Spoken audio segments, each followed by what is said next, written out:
भंडाऱ्यातील कारधा चौकात काँग्रेसच्या नेतृत्वात जोरदार आंदोलन छेडण्यात आले असून जलसमाधी आंदोलन करत सरकारविरोधात संतापाचा उद्रेक पाहायला मिळालाय।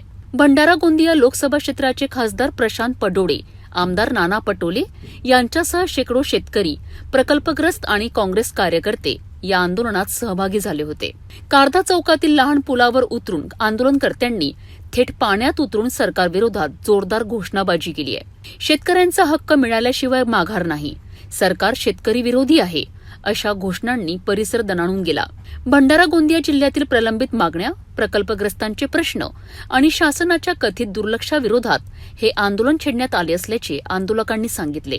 आंदोलनकर्त्यांनी प्रशासनावर गंभीर आरोप करत ठोस आश्वासन मिळेपर्यंत आंदोलन सुरूच ठेवण्याचा इशारा दिला आहे। त्यामुळे कारधा परिसरात तणावपूर्ण परिस्थिती निर्माण झाली असून मोठा पोलीस बंदोबस्त तैनात करण्यात आला आहे। या आंदोलनामुळे जिल्ह्यात राजकीय वातावरण चांगलेच तापले असून पुढील काळात आंदोलन अधिक तीव्र होण्याची शक्यता वर्तवली जात आहे।